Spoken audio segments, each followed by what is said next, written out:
I wasn't even supposed to speak that night. I wasn't on the program, I wasn't listed in the booklet, and I certainly wasn't invited to stand anywhere near the microphone. But when I saw her, Naomi Blake, clinking glasses with my mother in a private corner of the ballroom, dressed in emerald silk and laughing like she just won a war, I stood up. I walked past the stunned servers, stepped onto the stage of the Charleston Club Grand Hall, and reached for the microphone. My hands weren't shaking. Not anymore. 6 months earlier, my mother had stood in my dressing room holding a wedding dress she chose without my input and hissed, "This is where you belong now, Vivian. You should be grateful anyone still wants you." That was the price of failure in the Ellsworth family. It wasn't about losing money, it was about losing image. And I had done the unthinkable. Started something on my own, let it rise, and watched it fall. That fall wasn't an accident, though I didn't know it at the time. Not yet. Back then, I was still the heir apparent of Charleston's most old-moneyed dynasty. The Ellsworth name was woven into the bricks of this city. Real estate, politics, historical preservation. My father, Martin Ellsworth, chaired the Coastal Planning Board and owned half the waterfront. My mother, Claudia, ran the rest: charity circuits, society balls, women's foundations with tasteful logos and carefully curated missions. Together, they didn't just throw galas, they set the tone of who got invited. I grew up in a house with columns and rules, where personal ambition was acceptable only if it aligned with family legacy. I went to Duke, finished top of my class in business, and earned an MBA from Emory before I turned 25. My closet held Carolina Herrera, not Zara. My friends came from bloodlines, not classrooms. Every inch of me was groomed to reflect the Ellsworth aesthetic: gracious, strategic, and impossible to touch. And for the longest time I obeyed, until I wanted something of my own. Just one thing. Ellsworth Realty had never been my dream. Fashion had always whispered louder. Quiet moments sketching silhouettes, studying textiles, losing myself in light, form, and line. I spent years building a business plan in secret. It wasn't frivolous. It was a carefully modeled boutique concept for emerging designers, blending Southern elegance with modern minimalism. A niche Charleston didn't know it needed. I found the perfect space on King Street. I projected a break-even within 16 months. I even had a partner, Naomi Blake, a woman introduced to me by a friend of my father's senior counsel. She came highly recommended. When I finally showed my proposal to my parents, I wasn't asking for their approval. I was asking for capital. Just a start. A chance. My father had scanned it in silence, then set it aside like an irrelevant newspaper. "We're not shopkeepers, Vivian," he said. "This isn't what we do." "It's what I do," I replied, "or what I want to do." My mother's smile tightened. "Darling, image matters." I got the funds, but they came with a warning, spoken like a blessing. "Consider it a lesson," my father said. "Let's see what the real world does to theory." For 3 luminous months, Atelier V drew headlines, magazine features, clients from as far as Atlanta and New York. Naomi handled logistics, while I curated the heart of the space: art, light, texture. I was building something real, something mine, until it all vanished. One call from my accountant. One silence too long when Naomi didn't show up to work. One headline in the Charleston Courier: "Ellsworth daughter scammed in boutique fraud." But that's not the end of my story. That was just the start. They didn't scream. That wasn't their way. Ellsworths didn't raise voices. We raised consequences. 3 days after the article broke, my access to the boutique's joint account was frozen. 5 days later, I returned home to find my Mercedes replaced with a 10-year-old sedan that smelled like mildew and disappointment. "It's a practical vehicle," my mother explained as if I were lucky to still have wheels. A week later, my lease was revoked. The boutique had been rented under Ellsworth Holdings. Of course it had. I'd never really owned anything. I just thought I did. The final humiliation came in the form of a dinner. A Tuesday night just after sunset. The table was set with antique china we only used for visiting donors. but there were no guests. Just me, my parents, and Elise sitting at the far end, her posture perfect, eyes downcast like she didn't want to be here either. The wine was older than I was. My father poured a glass for each of us and said, without a hint of softness, "You embarrassed the family." I sat straight, spine screaming beneath the pressure, and asked, "Do you think I planned this? That I wanted it to fail?" "You didn't plan anything," he said, voice calm and cold. "That's the problem." Naomi had disappeared with over $250,000. The boutique was left in ruin. Vendors angry. Legal threats flying. The media circling like crows. And through it all, my family's concern wasn't for me. It was for optics. "You were warned," my mother added, cutting into her steak with surgical precision.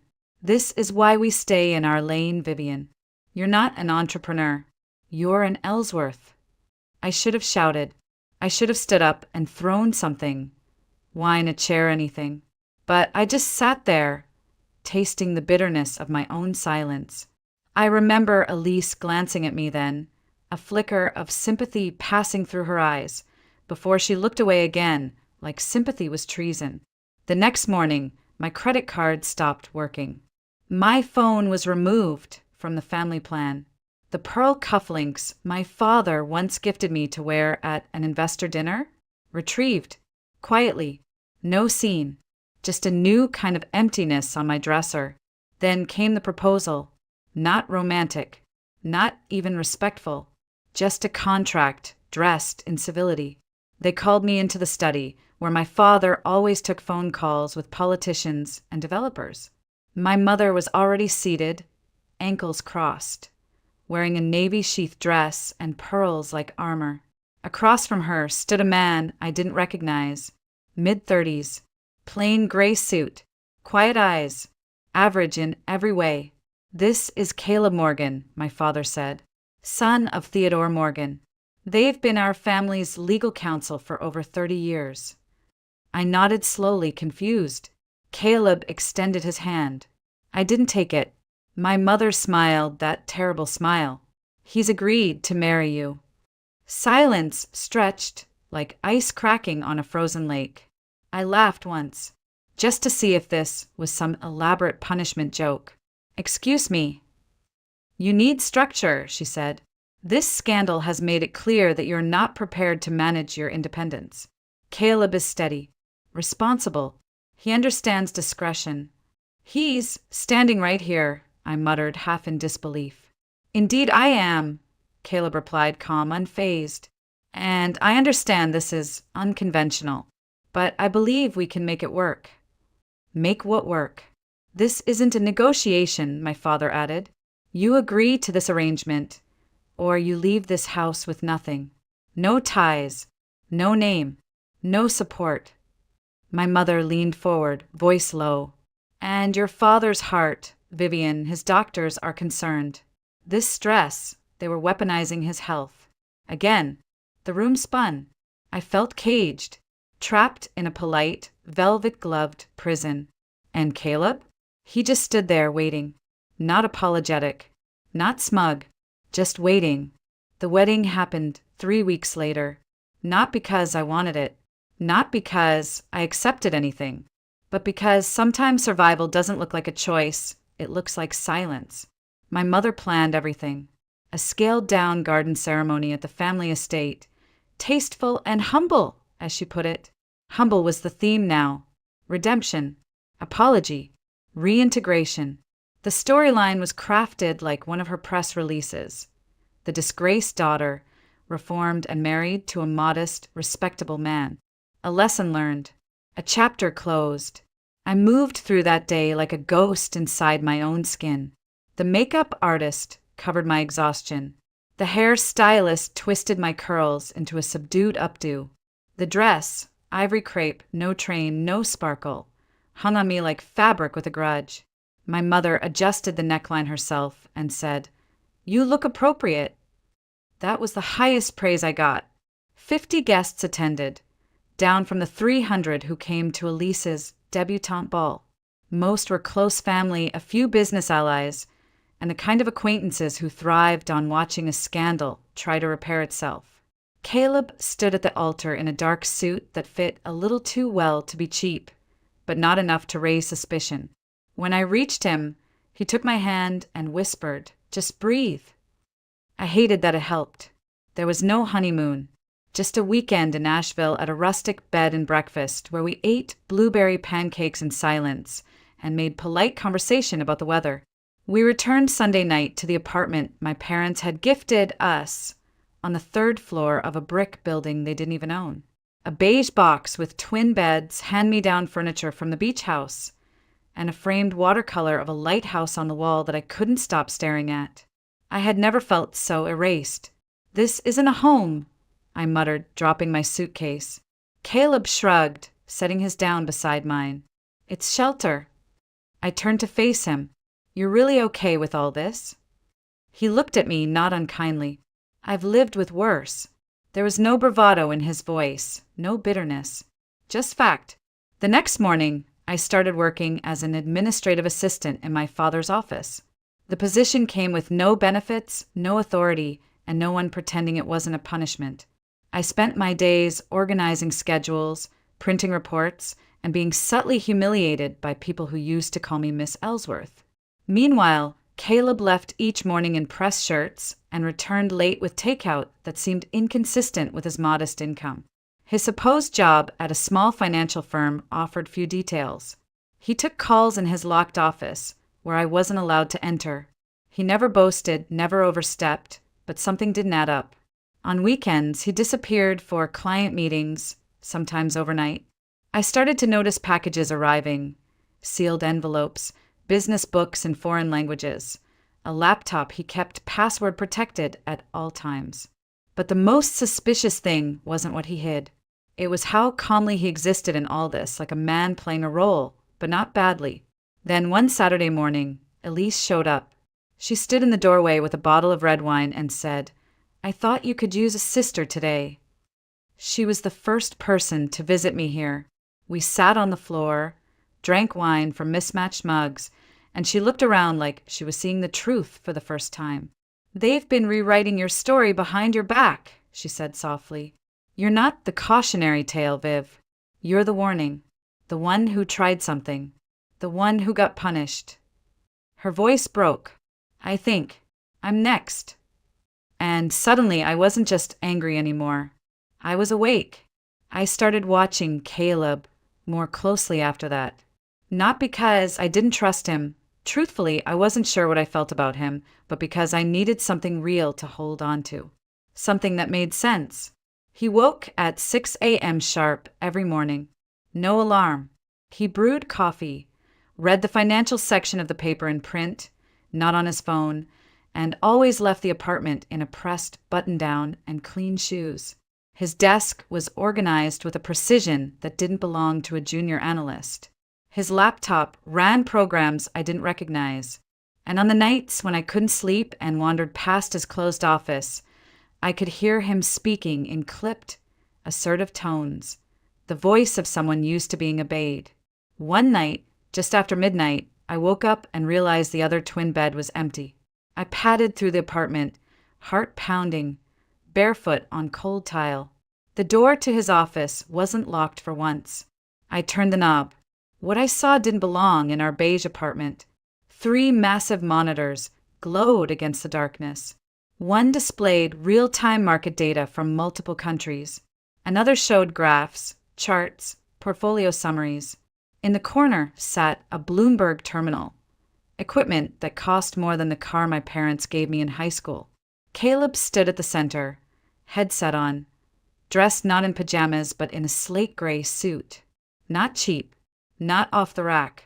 "The Singapore acquisition must close before market opens," he said, his voice calm and commanding. "Have legal prep final docs for my signature. Send Wilson the press draft." He turned as I stood frozen in the doorway. His eyes didn't widen. His mouth didn't stumble. He simply said, "Give me a second," and ended the call. I stepped in slowly, scanning the room. "You're not a junior consultant." "No," he said simply, removing the headset. Then, who exactly are you? He walked over to a drawer, pulled out a manila envelope, and handed it to me. Inside was a magazine. The cover read Forbes Private Capital with the headline, "The Invisible Billionaire, Morgan Bridge Capital's Silent Visionary."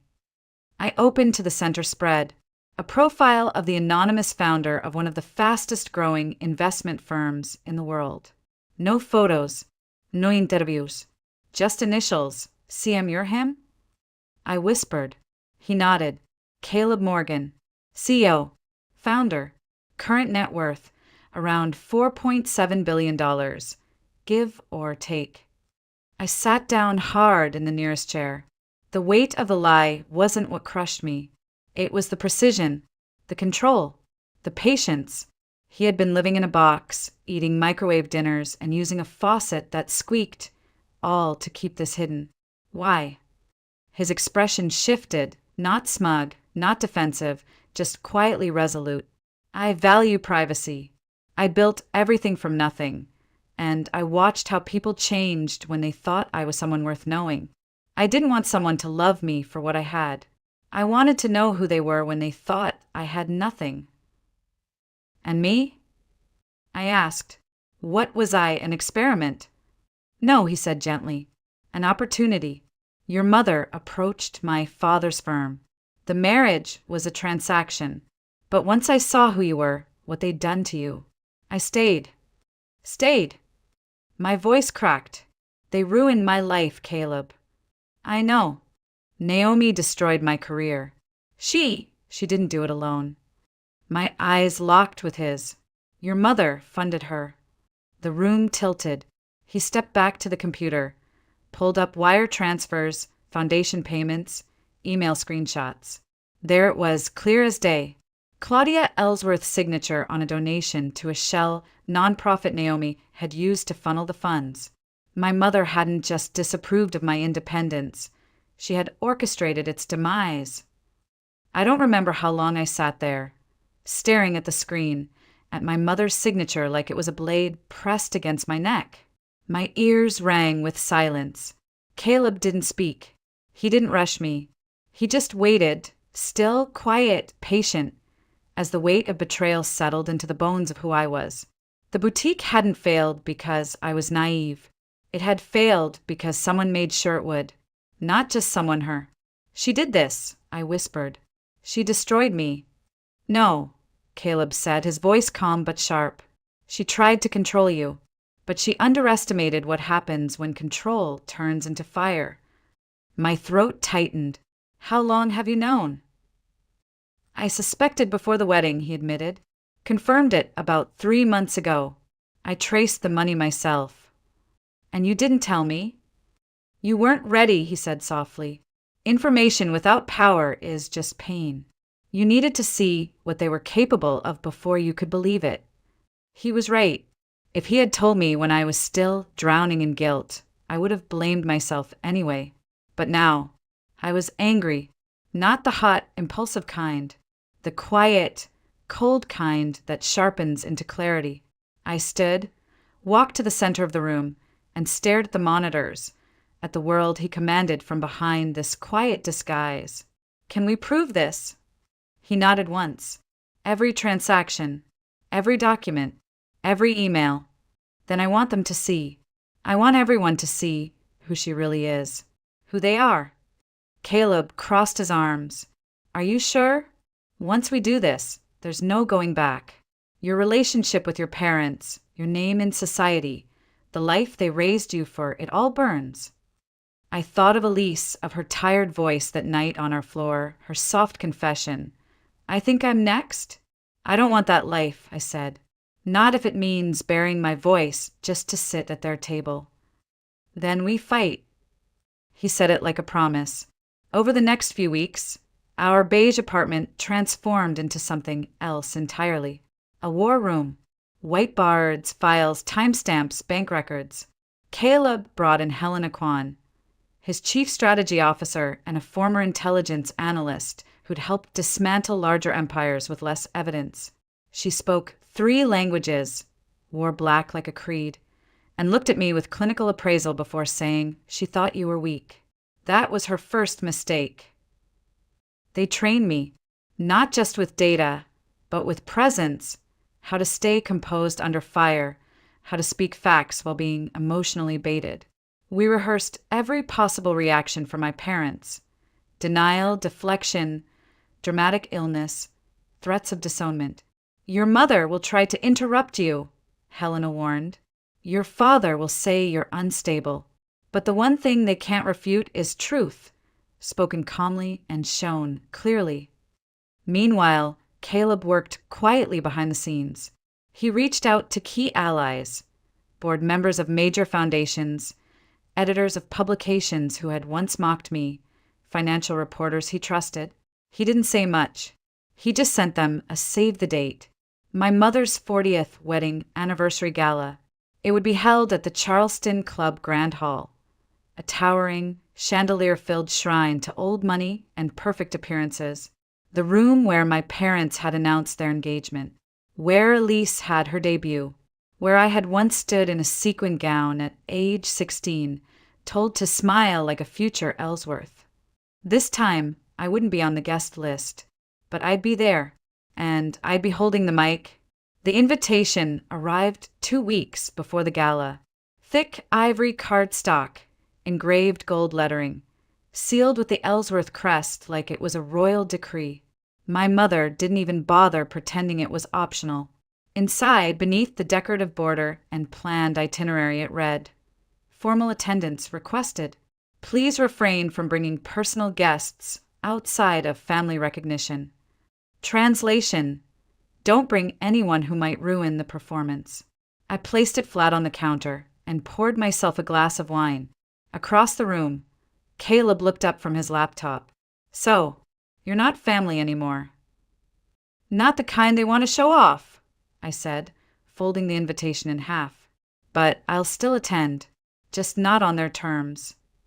For the next 10 days, we prepared like generals. We finalized documentation, clear, irrefutable. Caleb's legal team secured mirrored access to the venue's audiovisual system. Marcus Hale, his head of security, ran through a dozen contingency plans, including worst-case outcomes. "Your father might walk out," he warned. "Your mother might scream. But the data will speak, and no one in that room will forget what they see." Elise stayed quiet but loyal. She agreed to attend the gala, not as a co-conspirator, but as a silent witness. "They won't suspect me," she said. "I'll watch. I'll confirm what they try to deny." Then came the matter of what I would wear. My mother had spent her life dressing me for the part. Pastels for sympathy, black for power, pearls for tradition. So I did the opposite. I returned to Lana DeWitt, a local designer I had once mentored before my fall. She welcomed me into her studio with open arms and tears in her eyes. "They tried to bury you," she said. "Let's remind them you're still standing." The dress was crimson, structured, architectural, unyielding, a neckline that said, "I'm not here to apologize," and a train that followed like a red echo of everything they thought I lost. When I stood before the mirror, I didn't see the ruined daughter. I saw a woman who had been forged in fire. On the night of the gala, we arrived exactly 11 minutes late. Caleb wore a midnight black tuxedo, subtle embroidery at the cuffs, a watch I hadn't seen before gleaming beneath the sleeve. No one would mistake him for ordinary tonight. When we walked into the Charleston Club Grand Hall, the hush was almost comical. People turned, heads tilted, the color drained from my mother's face like a storm pulling out to sea. My father blinked once, twice. I could almost hear his jaw tighten, but no one stopped us. They couldn't. We smiled, nodded, circulated. Caleb handed an envelope to the Children's Hospital representative with a polite note, a gift in honor of Claudia and Martin's 40 years. The amount was large enough to make the woman's hands tremble. "I thought you were on a budget," my mother said later, cornering me near the bar. "I am," I replied, "but my husband isn't." She didn't ask what that meant. She just sipped her champagne and said, "Try not to embarrass us tonight." I looked her in the eye. "I'll do my best." 20 minutes later, the program began. Toasts, speeches, old family friends trotted out memories and metaphors. Elise stood near the back, eyes tracking the crowd. Marcus gave a subtle nod from the side hallway. Everything was in place. Then the MC announced a surprise reflection from the Ellsworth daughters. Elise stepped forward and passed the microphone to me. My mother rose halfway from her chair. Too late. I stepped onto the stage. The ballroom dimmed. Screens lit, and I began to speak. Good evening, I began, my voice steady, echoing through the hall. I wasn't supposed to speak tonight, but I've learned that sometimes the most important truths come from the unscheduled moments, the ones you don't rehearse. So I thank you for your silence in advance. My mother didn't sit. She remained half-standing, torn between control and composure. My father stayed frozen, glass suspended midair. Elise stood to the side, her hands clasped, her gaze locked on mine. We're here to celebrate 40 years of marriage between Martin and Claudia Ellsworth, a legacy of power, tradition, and control. Many of you have known me as their daughter, the one who lost her way, the one who opened a boutique and let it collapse in public shame. Tonight, I want to show you what really happened. The screens behind me came alive. Caleb had cued them perfectly. First, headlines from 6 months ago. Ellsworth heiress scammed in boutique collapse. Naomi Blake disappears after alleged embezzlement. Murmurs began. Eyes turned. Naomi Blake wasn't a stranger, I continued. She wasn't a random con artist. She was chosen, placed, funded. A document flashed on screen.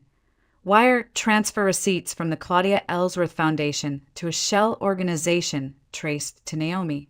Then emails between Naomi and William Granger, my father's longtime associate. One line appeared enlarged on the screen. The daughter needs to fall hard enough that she doesn't rise again. Gasps. I didn't pause. This wasn't about money. It was about control. My independence, my attempt to build something outside the family machine, was seen as a threat. So they dismantled it, quietly, deliberately. My mother finally spoke, her voice sharp. Vivian, that's enough, but I kept going. You'll find full documentation uploaded to the QR codes on your tables. Legal files, financial trails, statements from partners who were manipulated or paid off. Tonight isn't just a gala, it's an unmasking. And then Caleb stepped forward. I'd like to introduce my husband, I said, turning toward him. The man you believed was a junior analyst, chosen for his modesty, his obscurity, the perfect man to humble a daughter out of line. This is Caleb Morgan, CEO of Morgan Bridge Capital. His firm manages over $60 billion in assets worldwide. The silence that followed wasn't shocked, it was stunned, disoriented. My father dropped his glass. It hit the floor and shattered. You arranged this marriage to contain me, I continued, to hide me. You thought Caleb would fade into the background. Instead, he's here as my partner, the only person in this room who never tried to shrink me. My mother stepped forward then, mask cracking. You would do this? To us? After everything we've given you? You gave me your name, I said quietly, and then you tried to take away my voice. I turned to the crowd. I was never the failure. I was the daughter who stopped playing along. The final slide appeared behind me. My original boutique's financial plan, stamped and analyzed by 3 top retail consulting firms, all confirming its viability. The boutique hadn't failed. It had been sabotaged. Elise stepped up beside me, placing a gentle hand on my shoulder. The symbolism wasn't lost on anyone. The younger daughter siding with the truth. My father tried to stand, face flushed and shaking, but no one moved to support him. Not this time. Caleb took my hand, and I said to every face in the room, you can't unhear what you've heard tonight. You can't unknow it. What you do with that truth is up to you. But I will no longer be part of a story written by people who fear who I am. And with that, I stepped down. We didn't stay for the aftermath. As the room erupted, some clapping, some whispering, some sitting in stunned disbelief, Caleb and I walked out through the grand doors of the Charleston Club, past the orchid arrangements, the silver-draped tables, the photographers hired to immortalize a lie. The night air hit like absolution. Crisp. Real. I took a breath, so deep it shook something loose in my chest, something that had been knotted there for years. The next morning, headlines flooded every local paper and half the financial blogs in the Southeast. Ellsworth, legacy challenged by daughter's public revelation. Scandal at gala. Boutique collapse tied to family sabotage. Morgan Bridge, CEO unmasked in shocking twist. My mother didn't make a statement. My father's firm issued a tight, lawyer-drafted response. The Ellsworth family values privacy during this time. But privacy was no longer a shield they controlled. Within a week, 2 board members of my father's development firm had called for an internal review. William Granger quietly stepped down. My mother was removed from the Charleston Preservation Foundation's annual chair position. Her next event, an afternoon tea for diplomatic wives, was canceled without explanation. Elise moved out of the family estate 3 days after the gala. Caleb helped her secure a studio apartment downtown and a position at an architecture firm she'd secretly admired for years. "It's not big," she told me when I helped her move in, "but it's mine." As for me, I didn't go back to the boutique that was stolen. I built something new. With Caleb's help and with a legitimate, transparent investment structure, I launched V Studio, an incubator space for emerging designers with mentorship, resources, and space to grow. Lana became creative director. Helena oversaw strategic expansion. Elise even contributed pro bono design work for the storefront renovation. We opened 3 blocks away from where Atelier V once stood. This time, the ground belonged to me. 6 months later, Caleb and I stood on the rooftop of our new penthouse overlooking Charleston Harbor. It was quiet, unassuming, beautiful in a way that had nothing to do with wealth and everything to do with peace. We'd left the twin beds behind, the contract marriage, the arrangements. What do we call this now? I asked him one evening as the sun dipped below the horizon. He smiled, brushing a strand of hair behind my ear. A choice. And that was exactly what it felt like. We had a second ceremony. Not grand, not orchestrated. 20 people. No press. No inheritance-driven seating charts. Just the people who mattered. Elise stood by my side. Lana zipped up the gown she designed just for me.